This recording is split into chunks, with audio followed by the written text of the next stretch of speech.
Hi guys, my name's Rick Shiels down here at Trafford Golf Centre in Manchester. I do apologise about the voice. I was at a very busy Manchester golf show, so my voice has got a little bit. But I'm visited here by Andy Gorman. Andy is world-class putting coach, unbelievable. He's got some great devices he wants to share with us, give us loads of information about the putting stroke, and I'm going to do as little talking as I possibly can and let Andy do most of the talking. Andy, who is it you mainly work? You're working with a few pros at the moment, aren't you? I'm working with a few, yeah, but most significantly will be Charley Hull. And she's recently won as well, hasn't she? She has, yeah. So Well, I call myself the gunner's mate. I'm the guy that loads the weapon, and nice. At the end of the day, the player, is the person that's going to pull the trigger. Yeah. They've got to control the putter under pressure, and a couple of interesting things that we talked about after the tournament win, and all the some of those secrets we'll share. So look forward that's what we're doing. Yeah, look forward to spending some time with you and sharing the secrets with the audience. And what I'm also going to do, guys, is do it in different parts as well, so we can break it up. Otherwise, if we just load you in information in one video, you're not going to be able to absorb it and improve. Also, guys, if you are in the UK and want a putting lesson, Andy is based in Birmingham but does travel around as well. Yeah, I'll get around. So, if the golf pros, you want me to come down and help your members out, then we can work something out. But, where there's a putting green, I'll travel. Super. That's easy enough, isn't it?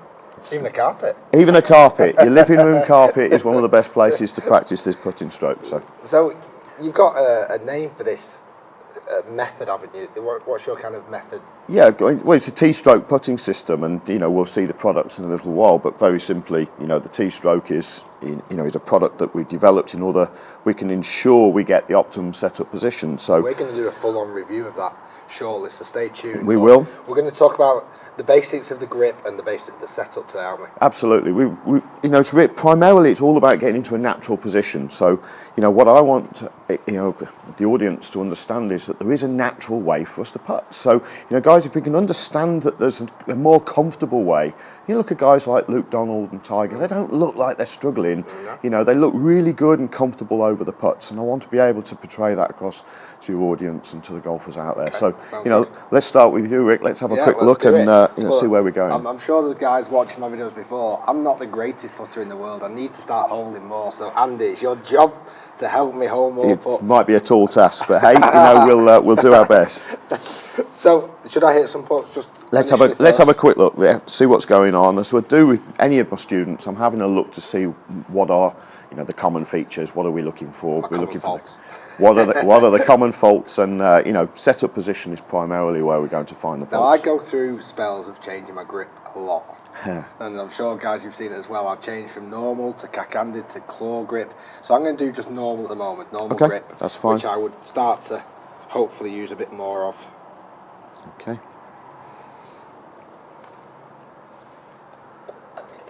There's no such thing as a bad stroke if the ball goes in the hole, Rick. So. I've had that all 3 days, had I? There we go. My job might be done right here. To be fair though, I saw you recently, and you did give me some advice early on. So it did, yeah. There is, and the interesting thing there is, fairly typically we're going to see golfers with their, the classic symptoms of putting, which are, what we're going to see and read in a lot of the magazine articles. Eyes over the ball.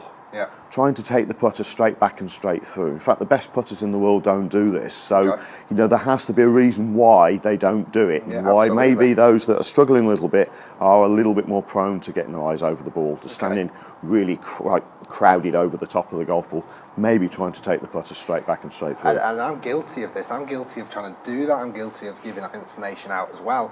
But Andy's going to look at how we can change those ideas and those concepts today and help, obviously, improve the putting. Sure. So eyes not so much over the golf ball. Not so much, no. And just a little bit inside, a couple of inches inside, maybe a ball and a half inside of the golf ball itself is absolutely fine. And, we use the analogy that, you've got to get your eyes over the ball so that you can see the line. Well, the last time I was looking at the line was just before I pulled the trigger on, I'm pulling the putter back.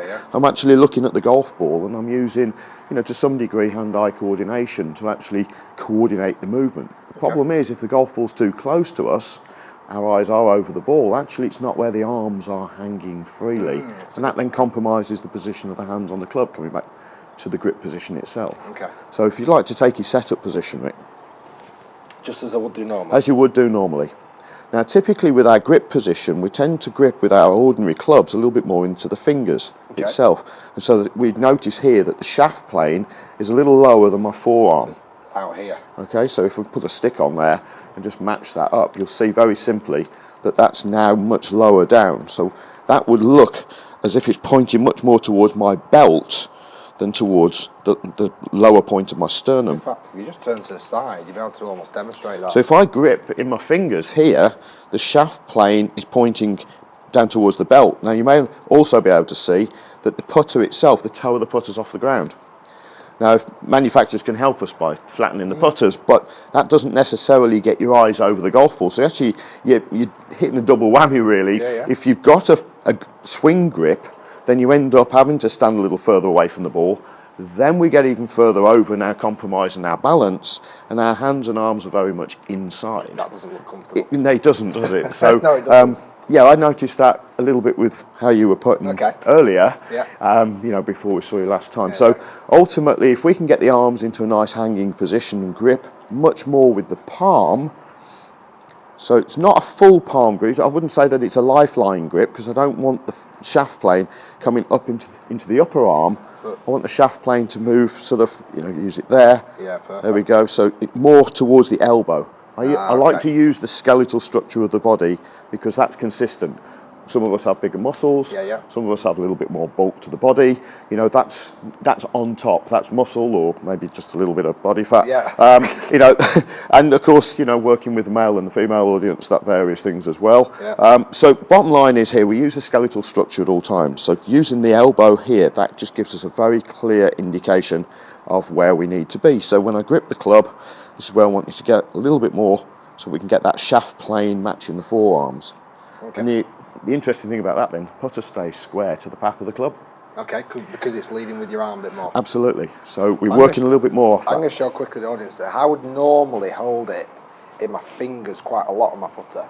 But what Andy's recommending there is more into my hand. And so that the butt end of the club is pointing more towards my elbow. Is that good? That's very good. And then we can just grip with the finger. There we go. The fingers are just wrapping around the club, not necessarily in a finger locking grip. There, just they're in there holding on and making a nice squeeze. I feel like I've got a much tighter hold of the club there now. That's interesting, isn't it? Because we're wanting to increase the grip pressure much more like we would a hammer.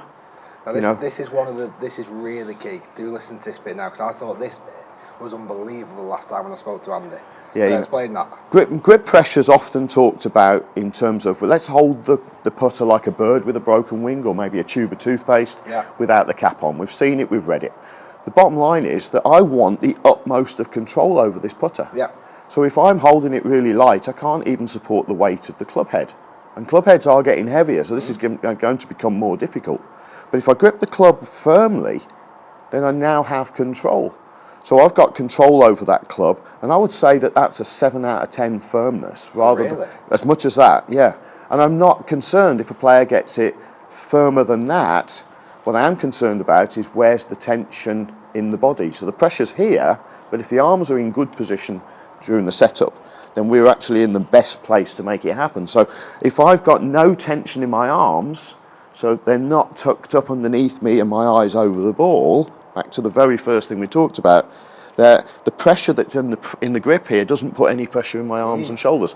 So I've not got any tension that would cause me to lack the release of the putter through the stroke. So it's all about getting those arms relaxed. So we stand up a little bit taller. And that's a little bit easier for you, Rick, than it is for me. You know, a little bit vertically challenged. So I profess to be 5'8", but I might be pushing that these days.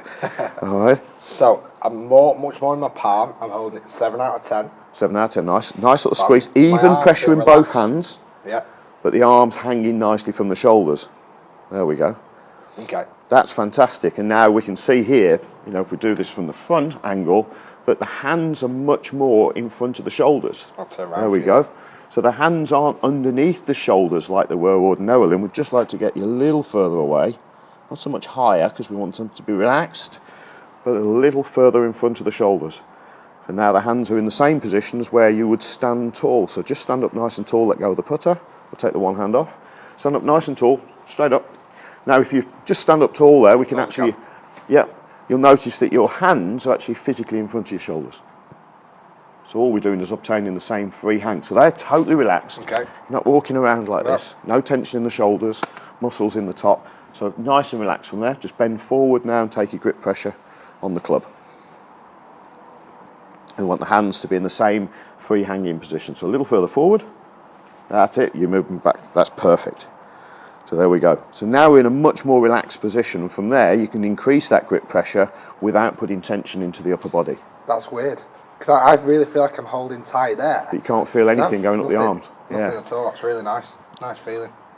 So from there now, I believe that we can actually make a stroke that is tension-free, but in control of that club head. That felt good. Felt really easy. It feels like you're in control of the club. Yeah, it does. Yeah. It feels like you've got a better hold of the golf club. Even though, you like you say, you're holding tight, but everything else is super relaxed. Absolutely. I like it. Yeah. I like it a lot. You know, it's so much easier to get into a position that way. And actually, you know, I have spoken to a number of the top players. Those are the good putters. I've had that opportunity, and you know, they don't share all their secrets, because why would they? But you know, my observations are they're not fighting the putter. No. They're not struggling to make the stroke happen. They are literally getting into a good, strong, comfortable position and letting it go. And you know, it's really good to watch guys like Tiger and Luke Donald, and you know, Charlie now. She's really comfortable with what. Yeah, well, you know, and Charlie's she's really getting to grips with it. And you know, it takes time to make a full-on change. You know, and this sometimes we've just got to accept that change does take a little time. So part one, we've covered quite a lot there. We've covered the setup. Yeah. We've covered the grip. Sure. And just understanding that we can relax, yet still hold the putter quite tight. Yeah. And get into a position that is suited to the individual. Absolutely. In a way, in the skeletal form, not in a muscle form or not muscle, else. No. Eyes inside of the golf ball. Inside, getting comfortable, relaxed arm position into a free hang. Super. And I'll explain in the next video why ladies are slightly different to the men. Okay. So join us in part 2, guys. If you've not checked Andy out yet on Twitter, his Twitter name is just here. Also, do subscribe to my channel. You can subscribe by clicking the link here, and you can check out part 2 just in this window right here. Thanks for watching, and join us very soon, part 2.